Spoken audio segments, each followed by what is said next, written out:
தீபாவளினாலே நம்ம எல்லாருக்கும் ஞாபகம் வர்றது பட்டாசு தான். அதுலயும் நமக்கெல்லாம் ரொம்ப பிடிச்சது இந்த கம்பி மத்தாப்பு. இன்னைக்கு இந்த கம்பி மத்தாப்பை வச்சுதான் நான் உங்களுக்கு ஒரு எக்ஸ்பெரிமெண்ட் செஞ்சு காமிக்க போறேன். பொதுவா எந்த ஒரு பட்டாசு மேலையும் தண்ணி பட்டா அணைஞ்சிருன்னு சொல்லுவாங்க.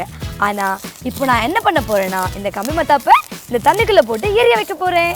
இப்போ என்கிட்ட ஒரு நார்மல் மத்தாப்பு, ஒரு டேப் சுத்தின மத்தாப்பு இருக்கு. இப்போ நான் என்ன பண்ண போறேன்னா, இந்த நார்மல் மத்தாப்பை தண்ணிக்குள்ள போடுறேன். என்னாச்சு, அணைஞ்சிருச்சா? அடுத்து இந்த டேப் சுத்தின மத்தாப்பை தண்ணிக்குள்ள போடுறேன்.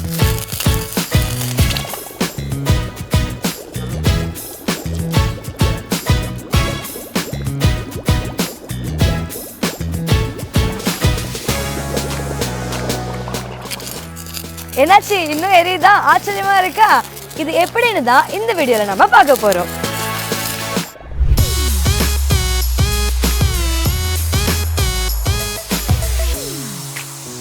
பொதுவா நெருப்பை உண்டாக்கணும்னா அதுக்கு எரிபொருள், வெப்பம், ஆக்சிஜன்னு 3 விஷயம் தேவைன்னு சொல்லுவாங்க.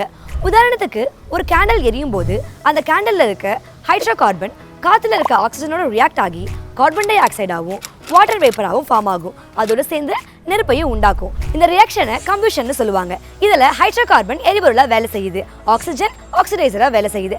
சரி, அப்படி இந்த ஆக்சிடைசர் என்னதான் பண்ணுதுன்னு பார்க்கலாம். இந்த ஆக்சிஜனோட அவுட்டர் ஷெல்ல பாத்தீங்கன்னா 6 எலக்ட்ரான்ஸ் இருக்கும். இந்த ஷெல் கம்ப்ளீட் ஆகணும்னா இன்னும் 2 எலக்ட்ரான்ஸ் தேவை. எப்போ நம்ம ஹைட்ரோ கார்பனை ஹீட் பண்றோமோ அப்போ ஹைட்ரோ கார்பனோட பாண்ட் பிரேக் ஆகும். இந்த ஹைட்ரோ கார்பன்ல பாத்தீங்கன்னா ஹைட்ரஜன் இருக்கும். இந்த ஹைட்ரஜனோட அவுட்டர் ஷெல்ல 1 எலக்ட்ரான் இருக்கும். இந்த ஆக்சிஜன் என்ன பண்ணும்னா, இதுதான் சான்ஸ்னு சொல்லிட்டு 2 ஹைட்ரஜன் கிட்ட இருந்து ஒரு எலக்ட்ரான்ஸை எடுத்துட்டு H2O, அதாவது வாட்டர் வேப்பரா ஃபார்ம் ஆகிடும். இப்படி எலக்ட்ரான்ஸை ஆக்சிஜன் எடுத்துக்கிறதுனால தான் இதை ஆக்சிடைசிங் ஏஜென்ட்னு சொல்றாங்க. ஸோ ஃபைனலாக என்ன நடக்குதுன்னா, ஆக்சிஜன் எலக்ட்ரான்ஸை கெயின் பண்ணுது. கெயின் பண்ணி கார்பன் டை ஆக்சைடையும் வாட்டர் வேப்பரையும் ஃபார்ம் பண்ணும். அதோட ஹீட்டையும் ரிலீஸ் பண்ணும். இந்த ஹீட்டை தான் நாம ஃப்ளேமாக பார்க்குறோம். இந்த ரியாக்ஷனோட பை ப்ராடக்ட் தான் நெருப்பு. ஸோ இதை வச்சு பார்க்கும்போது ஆக்சிடைசர் இல்லாமல் நெருப்பு எரியாதுன்னு தெரியுது. சரி, அப்புறம் எப்படி நம்ம தண்ணிக்குள்ள போட்ட மத்தாப்பு எரிஞ்சிச்சு? அதான் ஆக்சிஜன் சப்ளை கட் ஆயிடுச்சு. இப்படின்னு உங்களுக்கு ஒரு கேள்வி வரலாம். இந்த கேண்டிலை பொறுத்தவரை ஆக்சிஜனை ஆக்சிடைசரா யூஸ் பண்ணிக்கிட்டு இருக்கு. ஆக்சிஜன் மட்டும்தான் இந்த ரியாக்ஷனை பண்ணுமான்னு கேட்டீங்கன்னா கிடையாது. ஆக்சிஜன் ஏன் பண்ணுதுன்னா, ஆக்சிஜனுக்கு எலக்ட்ரான்ஸை கெயின் பண்ற கெப்பாசிட்டி அதிகமாக இருக்கிறதுனால தான். இந்த ஆக்சிஜனை விட ஃப்ளூரினுக்கு அதிகமான எலக்ட்ரான்ஸை கெயின் பண்ற கெப்பாசிட்டி இருக்கு. பொதுவாக காத்துல அதிகமான ஆக்சிஜன் இருக்கிறதுனால நம்ம இதையே ஆக்சிடைசரா யூஸ் பண்ணிக்கிட்டு இருக்கோம்.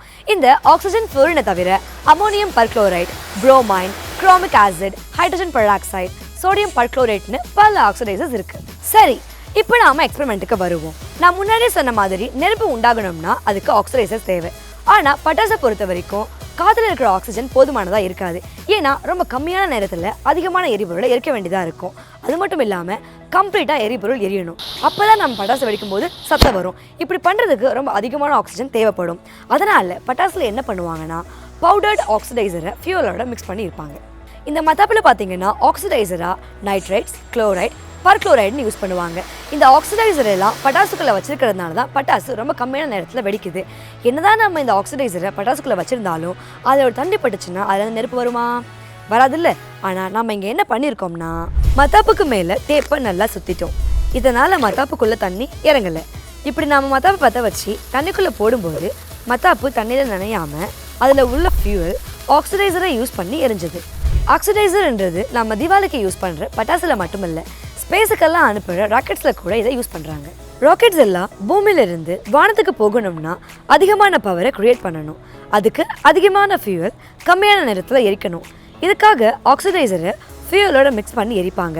அது மட்டும் இல்லாமல் ஸ்பேஸில் ஆக்சிஜன்லாம் இருக்காது. அதனால ஆக்சிடைசரை கூடவே கொண்டு போகணும். ராக்கெட்டில் பார்த்தீங்கன்னா அமோனியம் பர்க்ளோரேட், லிக்விட் ஆக்சிஜன்னு இது மாதிரி நிறைய ஆக்சிடைசர்ஸை யூஸ் பண்ணியிருப்போம்.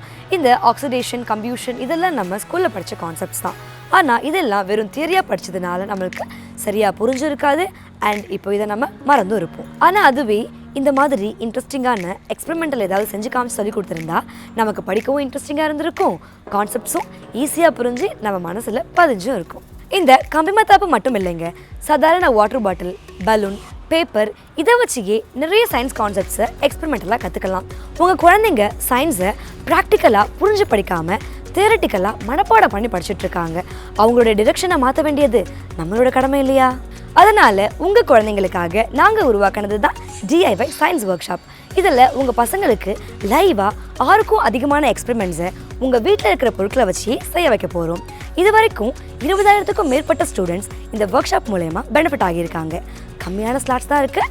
ஸோ சீக்கிரமாக கீழே இருக்கிற லிங்கை கிளிக் பண்ணி ரெஜிஸ்டர் பண்ணிடுங்க.